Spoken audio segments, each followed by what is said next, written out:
Jaya Radha Madhava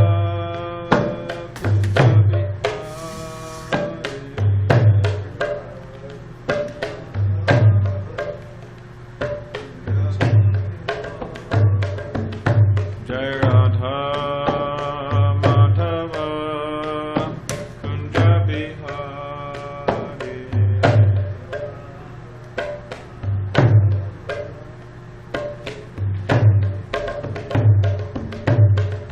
Gopijana Vallabha Girivardhari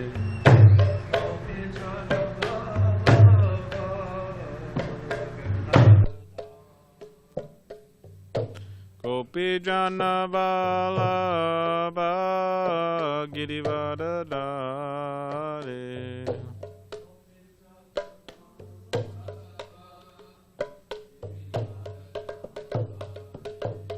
Yashoda Nandana Braja Jana Ranjana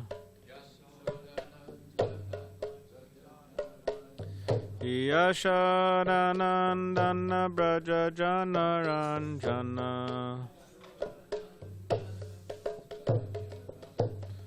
Yamuna Tira Vanachari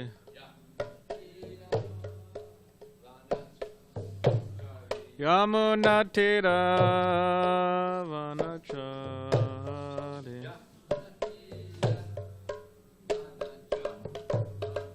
Jaya Radha Madhava Kunja Bihari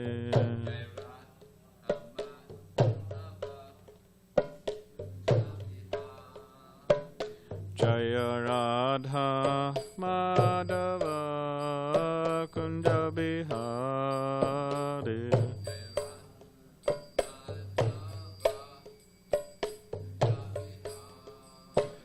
Jaya Radha Madhava Kunja Bihari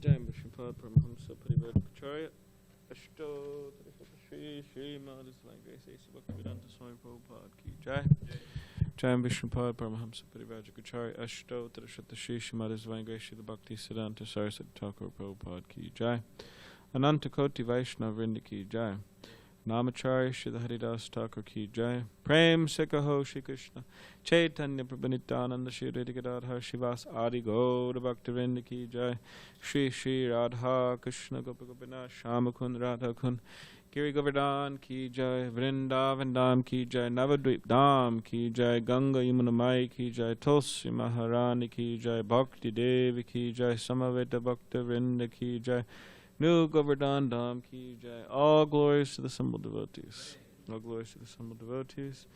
All glories to the assembled devotees. All glories to Shri Guru and Shri Gauranga.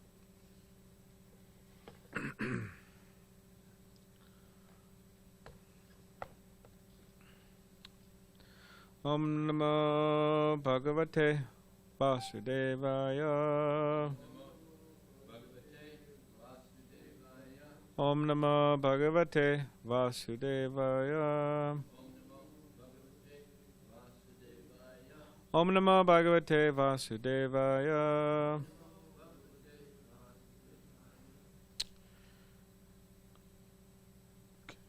All right.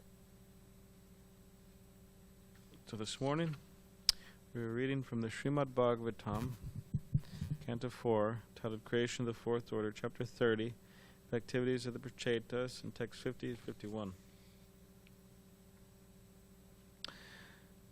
So if everybody could please repeat after me. Yo Jayamanaha Sarvesham Tejasvinam Ruja Swadhyupadata Dakshyach Cha Karmanam Daksham Abruvan Yojaya Mana Sarvesham Tejas Tejasvinam Rucha.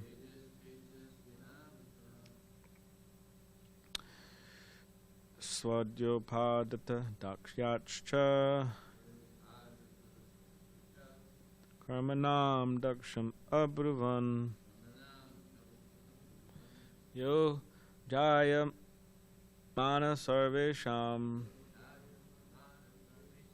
Tejas Tejasvinam Rucha. Swadyopadata Dakshyachcha. Karmanam Daksham Abruvan. Yoja. Okay. You can, yeah, you go.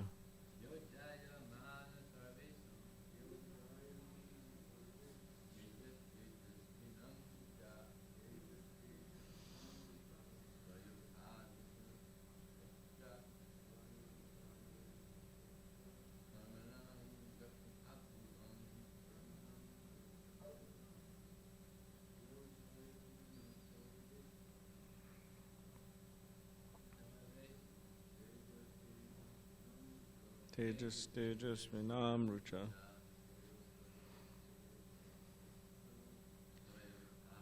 Dakshyachcha.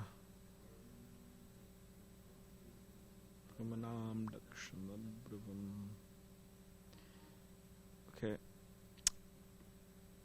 Tam Praja Sarga Rakshayam Anadir Abhishitcha Yuyoja Yuyaje Yamscha Savai Sarva Prajapitim. Okay, word by word. Yaha. Please repeat after me.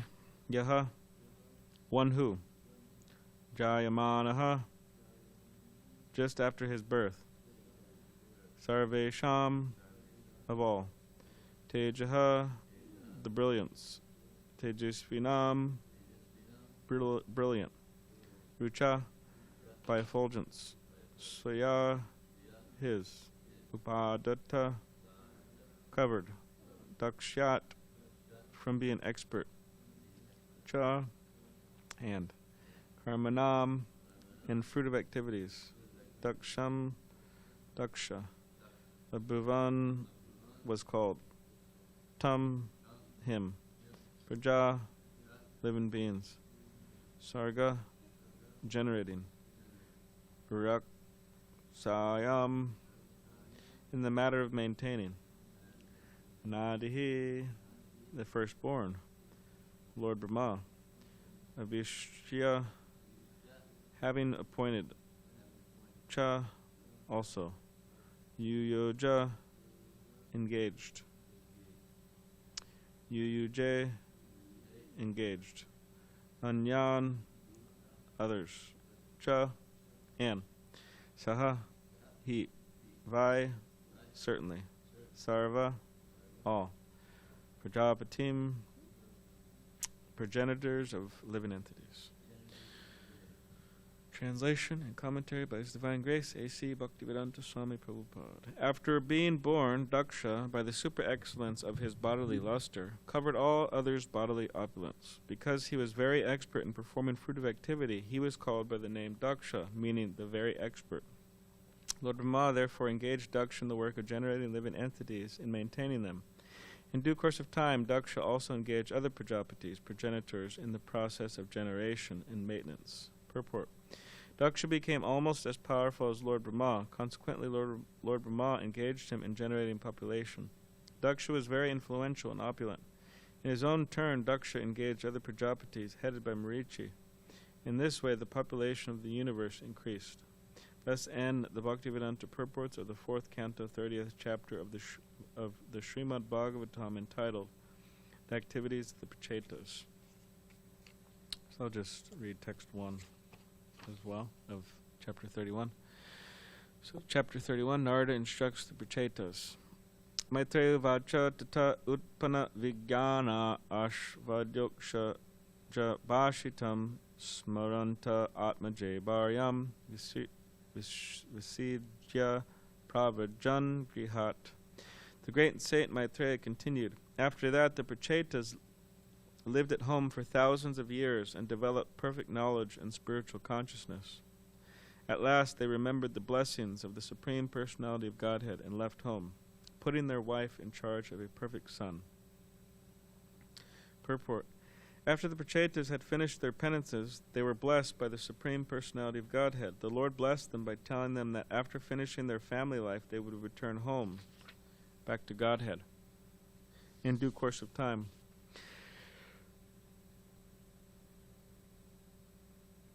After finishing their family life, which lasted thousands of years according to the calculations of the demigods, the Prachetas decided to leave home, putting their wife in the charge of a son named Daksha. This is the process of Vedic civilization. In the beginning of life, as a brahmachari, one has to undergo severe penances and austerities in order to be educated in spiritual values. The brahmachari or student is never allowed to mingle with women and learn from the beginning of life about sex enjoyment.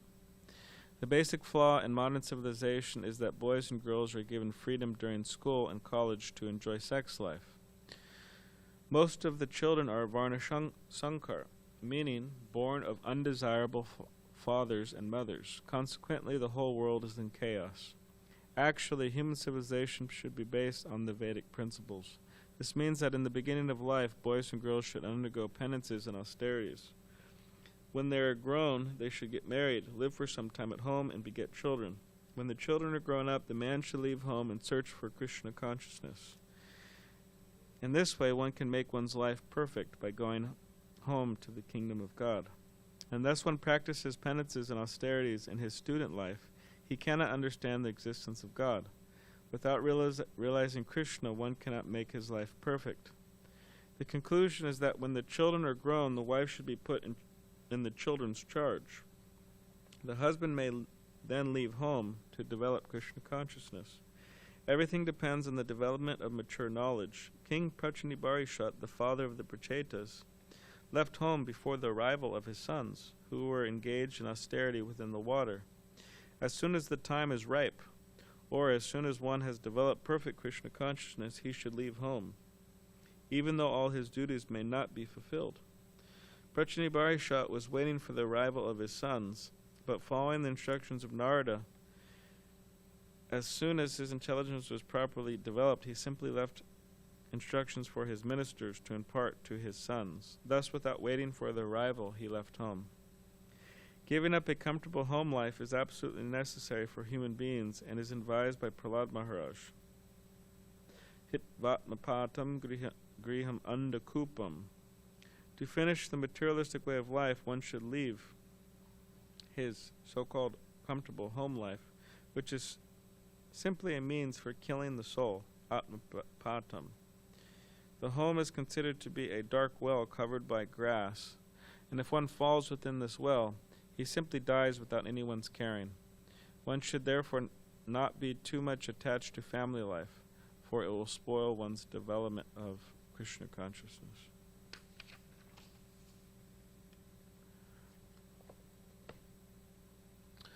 Om Gyanativedandasya Karanjana Shalakaya Chakshulan Meditamena Tasmai Shri Gurave Namaha Mukam Karitavachalam Pangam Langa Tegidim Kripatam Ham Bande Shri Gurun Ditarinam Vancha Kapadi Bishcha Kripa Sindhu Bevacha Patitanam Pavanibhyo Vaishnavebhyo Namo Namaha Jai Shri Krishna Chaitanya Prabhu Shri Advaita Gadadhar Shivas Adi Gaura Bhaktavinda Hare Krishna Krishna Krishna Hare Hare Hare Rama, Hare Rama, Rama Rama, Hare Hare.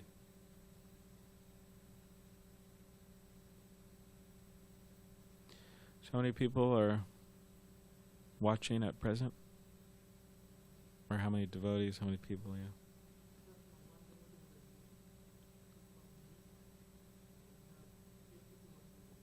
Okay.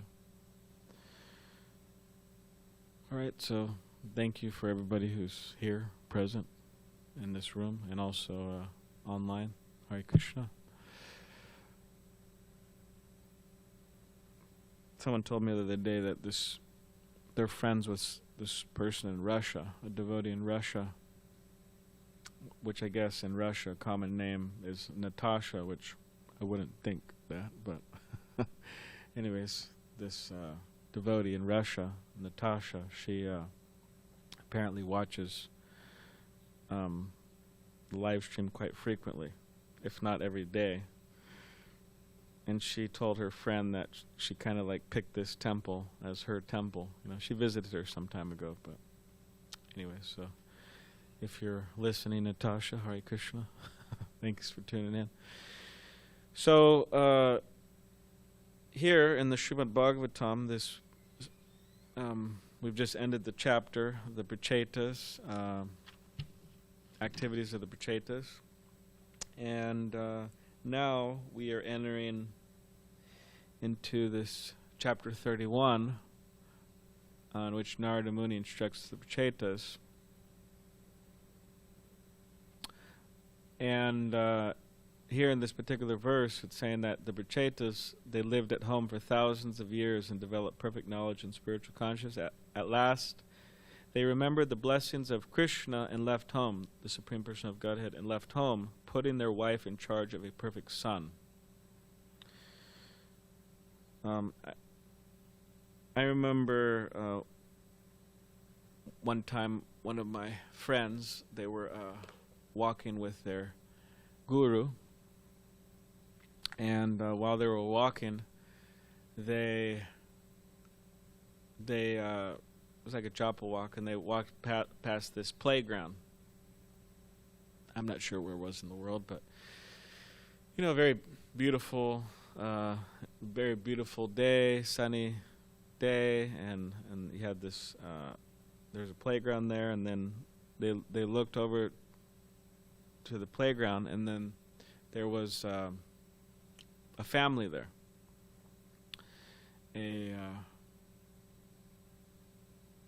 whatever kind of younger family, young handsome man with a young beautiful wife, and they had some beautiful children, and they were there enjoying the park, enjoying the playground, having a good time, enjoying the sunny day.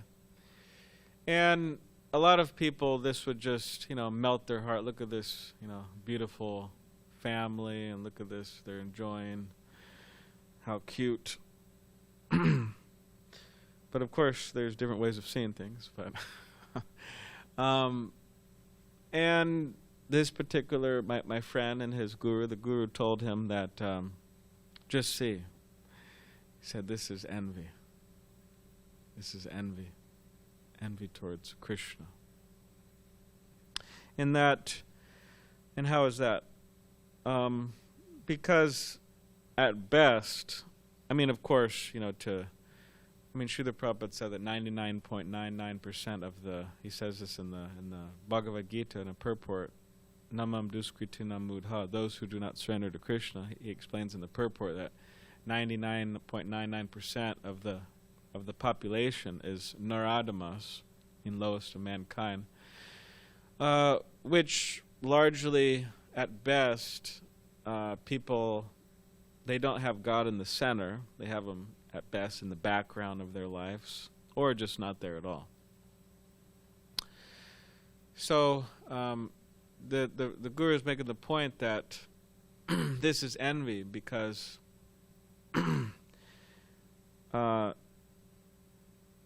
in this materialistic household life, they're trying to enjoy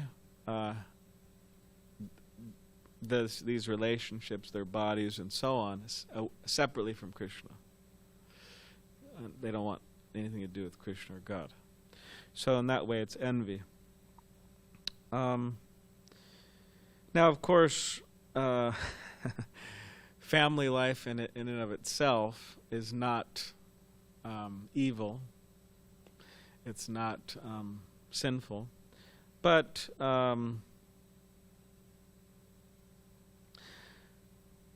nonetheless, it is. It has to be performed properly, just like any particular status in life. We may be a brahmachari, or of course, all of these are temporary designations, and we're ultimately not these.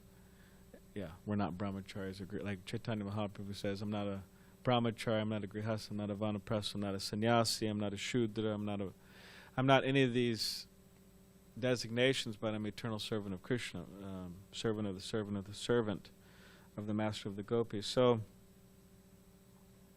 but in this world we find ourselves in different situations, and these situations we should use them as a way to practice Krishna consciousness, a springboard. Now, of course, we could just give it all up and chant Hare Krishna, but there's a varnashram system. So it has to be done perfectly, and properly. And there's many examples in the Bhagavatam, proper householders and renunciates, and there's so many different examples. But even amongst all of these examples, it's not that like, okay, we have the example of Maharaj Anga, right, in the 4th canto. This canto. Some time ago we were discussing Vena, Maharaj Anga. Now Maharaj Anga, he's a pure devotee of Krishna, a great devotee. And he had this son who was just a rascal, Vena. He would kill. It says he would kill children, while he's playing with them, growing up. Anyways, Maharaj Anga was so disgusted with his son, he just left home in the middle of the night and didn't turn back. Okay, so this is an example of, all right, hey, this isn't working, I'm leaving. I can't deal with this anymore, right? Who could blame him, right, having a son like Vena? But it's not that all of these examples in the Bhagavatam, it's like, all right, well, hey, my family life's not working so well, so let me leave. But there's so many examples and situations in the Bhagavatam which the family life was good, materially, spiritually, it was good. But still, they left. Specifically, the kings in the Bhagavatam. A lot of it, there's a lot of kings in the Bhagavatam. So in other words, family life is not meant to leave just if it's bad, but as Srila Prabhupada's pointing out in the purport, it's meant to leave even if it's good. Now, of course, not every man is required or expected to take sannyas. That's not an absolute requirement. For those who are married, they may, Prabhupada mentions throughout his books and the purports and so on, that they may live as vanaprasthas, means together with the wife. But they're you could say turning up the heat. They're not just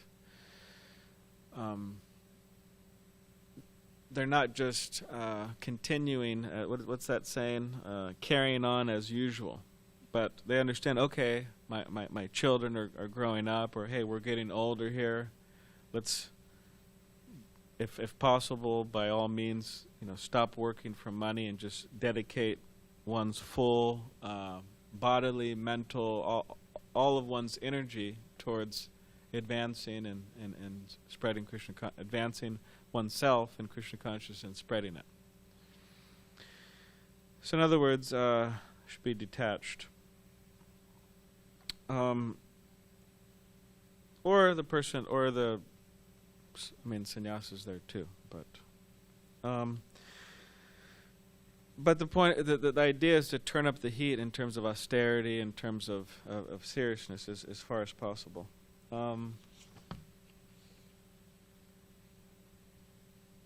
And as Prabhupada brings up in the purport in the first paragraph, he says that the Prachetas, for thousands of years, according to the calculations, demigods were in family life, and then they left. They put their wife in charge of a son named Daksha. And Prabhupada says this is the process of Vedic civilization. So in the beginning of life, one trains as a brahmachari, undergoes severe austerities and penances, and they're educated in spiritual values. And then, and specifically mentioning here is the not allowed to mingle with women.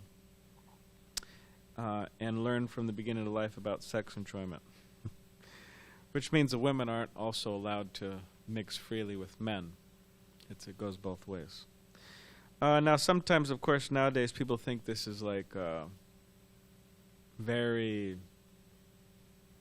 become disgusted by this. Like, oh, what do you mean you can't mix with men and women? With old-fashioned,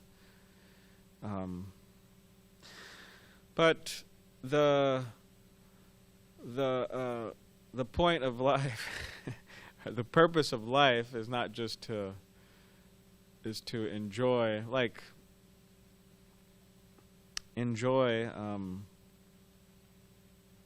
material enjoyment through whatever romantic life or something, which, nowadays all the movies and songs, and they're just obsessed. Sorry, but these guys are obsessed. What are all the songs about? What are all the movies about? It's all just same thing, man and sexual attraction. So the purpose of life is to love Krishna. The purpose of life is to develop or to reawaken one's love for Krishna. And there's lust and there's love. They don't mix, and they're exactly the opposite. So nowadays, instead of being trained in how to love God from the very beginning, people are just trained how to just try to fulfill their lusty desires from the very beginning. At very young ages, they're trained how to do this. They're encouraged by their parents and the whole world's going in that direction. So Vedic civilization understands that, human beings, they have to curb their lust, they have to curb this, and therefore training from very early age. Men and women are trained in a very specific way. And it's understood that despite all that training, still majority will enter into the Grihastha ashram, but they'll be trained. They'll understand that the whole goal of life is not just lust, right? Just to fulfill my lusty desires, but the goal of life is to love Krishna. And they'll be in the relationship on that basis. They'll be in the relationship on that basis, not on the basis of lust. Which changes the whole dynamics of the relationship severely, for the better. So a civilization which is just operating on lust and being fueled by lust, it's proper. How can we call it a real civilization? It's not, because they don't understand the purpose. So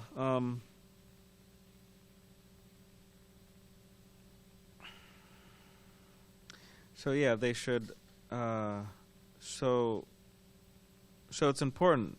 And now, of course, nowadays we're trying to establish Krishna consciousness in the world, and it's a fairly new movement in the Western world, and we have a lot of work to do in terms of gurukuls and farms and so many things, where we will be able to train humans, train people, boys, girls, from the very beginning of life. Of course, it's going on in the world in some places, but there's a lot of work to do in that regard. Where's the Gurukul in SanDiego? We don't have one. And so now those who haven't been trained from the very beginning, they come a little later. They come in their 20s or 30s or whatever, 40s, 50s, 60s, 70s. Whenever they come to Krishna consciousness, from that point, they could be trained.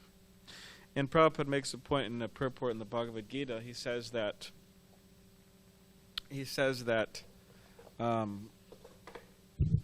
one shouldn't feel discouraged. One shouldn't feel discouraged that, okay, well, I came to Krishna consciousness late, and now I'm a failure. There's no hope for me. But they should have faith, and it is possible. There's so many devotees who came late. I'm thinking of this devotee, Kirtida. She was a disciple of Tamal Krishna Goswami. Also Archa Vigraha, a disciple of His Holiness Giraj Swami. I mean, both of these devotees, they came really late to Krishna consciousness in age. But both of them, I mean, people have written books about them. People have written articles about them. People celebrate their, disappearance day throughout the world every year. These personalities, Kirtida and Archa Vigraha. They came late, and both of them somehow they got some type of cancer, but anyways, amazing stories of these devotees. But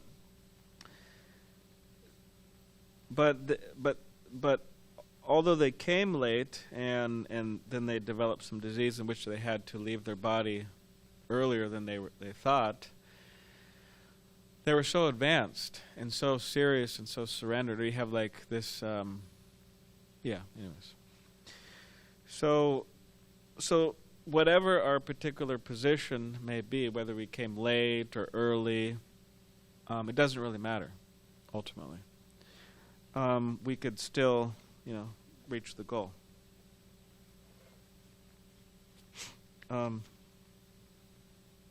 So then they stayed for some time in household life, and then it says when the children grew up, they left to search for Krishna consciousness. And Prabhupada says, in this way one makes one's life perfect by going home to the kingdom of God.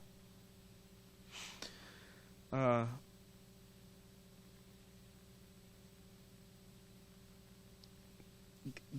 then the last paragraph, it says, giving up a comfortable home life is absolutely necessary for human beings and is advised by Prahlad Maharaj, Shitvat papatam griham andakupam, to finish the materialistic way of life. One should leave his so-called comfortable home life, which is simply means for killing the soul, atmapatam.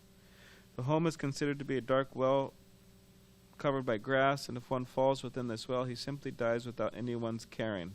One should therefore not be too much attached to family life, for it will spoil one's development of Krishna consciousness. So, whatever particular, whether we're brahmacharis or whether we're practicing Krishna consciousness, while in the brahmacharya ashram or grihastha ashram or whatever, as a household or as a sannyasi, whatever the case may be, there are all types of traps. There are all types of ways in which we become distracted. Like for a sannyasi, for example, I mean, even now, despite ISKCON's colorful history of a huge percentage of sannyasis not able to keep their vows. Of course, it's getting better now. But from the time Prabhupada started giving sannyas to 2015 or something, they did some study, and it was like, I forgot how many, but a lot of sannyasis left, and they weren't able to keep their vows. But now there's a whole system and place, and Prahladananda Swami, ISKCON Sannyas Ministry, they have a whole screening system and testing ground period, and so it's harder to to accept sannyas nowadays, and it takes more time. You also have to be a certain age, so it's the amount or number of sannyasis leaving their vows is a lot less now. But still, nonetheless, there's danger there. You get a lot of respect. I mean, imagine wherever you go, people bowing down all the time. You go out to the patio, people bowing down. You travel this temple, that temple, so bowing down. Now, of course, there's nothing wrong with this, and this is just normal and natural and good, and devotees should bow down, and to sannyasis, and it's a form of respect, but it's not a problem if somebody's humble. And actually, it's a part of Vedic civilization. I mean, the children would bow down to the teachers. The children would bow down to the parents. It's completely normal. But when the false ego is alive and well, then it's problematic. Oh, look at all the people bowing down to me, or whatever. people offering donations, blah, blah, blah. There's so many different ways in which someone in the sannyasa ashram can be distracted. And similar with grihastha ashram or vanaprastha ashram, there's different ways in which we become distracted. I mean, it's a very distracting world. I mean, I don't know how many apps there are nowadays, on your phone or whatever, but I don't know, maybe millions or something. I don't know how many apps there are. There's a lot of apps, So I mean, whatever, for anything and everything, like tons of apps. I mean, you could spend your whole life just on apps. I guess people are doing that nowadays, but so, what is it? 10 million apps? Really? Wow. Okay. Our tech man Tapas is saying more than 10 million apps, and they're not stopping. They're continuing, creating. So whether it's the app world or whether it's the whatever, there's so many different ways to become distracted. Or as a brahmachari, there's so many different ways. So it's a very distracting world, and it's very easy to become sidetracked. So better if we don't fall into these different traps, but we practice properly. We practice brahmacharya properly, as sincerely as we can. Grihastha ashram, vanaprastha ashram, sannyasa ashram, and we're always like. There's a saying. I think it was a war saying, but the price of freedom is vigilance. You have to be very vigilant. In other words, we have to be, like in war, you always have to be on guard. And you have to be careful. We have to be sharp, because there's a lot of a lot of forces out there, and a lot of forces in here. So the price of freedom is vigilance in Krishna consciousness.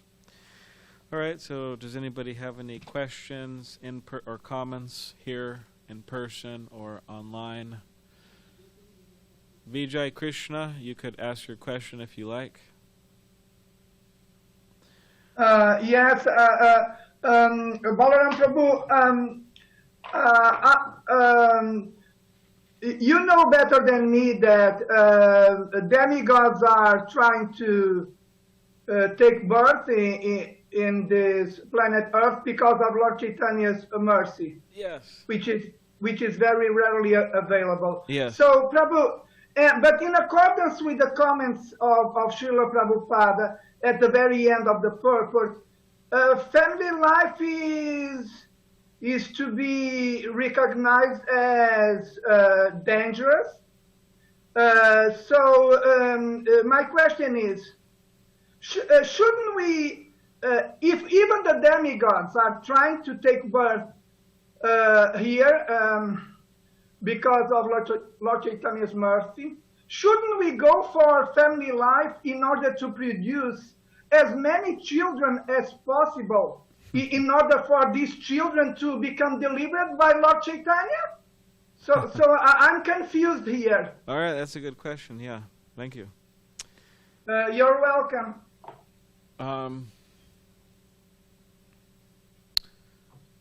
Well, I mean, one of the fastest spreading religions in the world right now is Islam.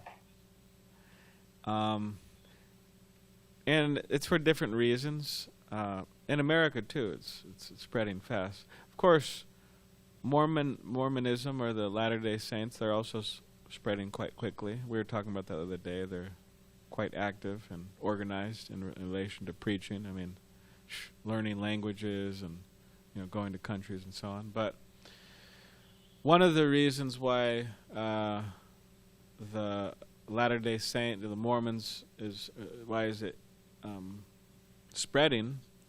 Same with Islam, is that they're heavily encouraged. The families are encouraged to have a lot of children. I mean, I have some Mormon family members, my mother's father, so my grandfather's sister, so my aunt, my great aunt, she's a Mormon. here in San Diego, and she had like 5 children. I think all of them were boys, and they're all Mormons too. So they all got married, and they all have like 5 children, something like that. So you added up 5, 10, 15, 20, and they're all their children are all going out on missions and 2-year missions, preaching Book of Mormon. So yeah, I mean at least a traditional thing is that people wouldn't just have 1 or 2, or they'd have a lot. Like Bhakti Thakur, right? They had 10 or something. Everybody talks about following Bhakti Thakur. Oh, now of course I'm not, by no means faulting devotees for having 1 or 2 children, but it's devotees could also follow Bhakti Thakur in that regard. Have 10 children. And train them as Vaishnavas, as Vaishnavis, as good parents, try our best to, devotees could try their best to do that. Of course, we're not in charge of devotees aren't in charge of what happens to their children ultimately, right? Sometimes it doesn't turn out. So yeah, in terms of, having a bunch of children and therefore facilitating demigods, I mean, there's devotees all over the world and they're having children. So the demigods and other souls needing to take birth in devotee families, they'll have their opportunities. But yeah, as a general principle, if one is in family life, to have a number of children and to train them in Krishna consciousness, then yeah, that's good and that's necessary. I mean, imagine if so many devotee families had so many children and really trained them, and they became Vijay. It's a little tough sometimes, and it actually worked, So, and it does work, but of course sometimes it doesn't. But anyway, so I think Vijay Prabhu has something in relation to this. One thing is that people born into Mormon religion or Islam or for them to remain Muslims or Seventh-day Adventists or Mormons or anything, it's not a difficult thing for them to just, there's not many rules or not. Yeah, that's true. We have to so be a many Hare rules. Krishna devotee, Yeah, that's true. That's good. it's a very strict process, very difficult. That's true. That's a good point. So this is why, I mean, we've had so many children. I mean, I've known so many people that grew up, in the movement. Yeah. But for them to keep up with the sadhana. So many of them aren't sadhakas. I mean, 4 regular principles. 16 rounds. Yeah. It's very difficult. I mean, so many of them, they have like some faith. They have picture of Krishna on the wall, and they come to the festivals or something. But to really, all right, 16 rounds every day, and following the principles like real sadhakas. So, I mean, we had Shamali, Parashakti's daughter. She's really good, initiated by Anjana Swami, and they're out there, but yeah, it could be a little tough. That's the thing with opening temples. It's not so easy to open a temple and to keep it open, because, like, for example, let's say we want to open a temple here in San Diego on the outskirts or something, or somewhere else in Arizona. So not only do we have to have somebody or to have restaurants. I mean, we can't just hire people off the streets. Yeah, come on. And, they have to be like chanting 16 rounds, following the 4 regular principles. That'd be good devotees. And so, but to, like, for example, open a temple, it's like, it's not just required that one's a good manager and they know how to deal with money, and they have to, like, be a good devotee and, follow the 4 regular principles, chant 16 rounds and maintain it. And, and they have to encourage people, and it's a whole. Whereas if, maybe with, anyways, yeah. So it could, yeah. I mean, with so much of religion nowadays, if someone wants to open a church and this, and yeah, there are many sincere, serious Christians, and but there is a widespread amount of Christians who, it's just faith-based. I mean, it's faith-based. You know, for example, eating of meat. I mean, it's not really understood so much within the. Hopefully, people are understanding more and more and more, but it's not really understood widespread in Christianity just yet that okay, we can't eat meat. So that and so many things like that. So, in some ways, it could be easier to open up, some churches, this and that. Of course, you have like this church up in what's this? It's past Laguna Beach. It's this person is named Rick Warren. He wrote this book, Purpose Driven Life. Very successful preacher by standard of, I read it. He has many good things to say. But also he's getting a lot of people coming there, a bunch, and super organized. So of course, I mean, I have conviction and, faith that behind those people, they must have some type of something going on there, some sattvic, some spirituality, some faith, some conviction to get people going like that. And of course you have these like mega churches where it's, God healed me and this and that and, give me some money and I'll heal you too type of thing. 5,000 people. So, it's a wide spectrum of, sincerity and cheaters and this and that. But yeah, to really, like it's a bit of a, in America, Deva Amritaswamy, he said, I predict there'll be a bit of a leadership crisis in America. It's not so easy to have leaders, to have people who will step up as temple presidents or step up to take sannyas or step up to really commit to book distribution, to really commit to doing the LA Rath Yatra. It's not so easy to find people. But it's possible, and we are, trying our best to, we hope we're trying our best to, try to ourselves do something in that regard and attract people and train people to, take up some services, like that. So, but Deva Amritaswamy said on a positive note, he said,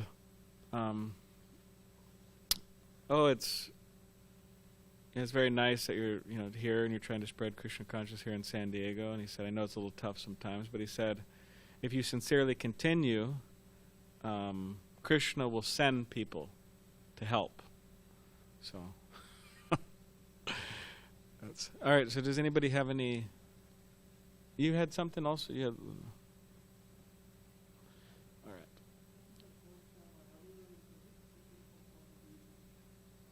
You want to read it? Yeah, I think you're gonna have to take your mask off, Tapas. That intense mask you have.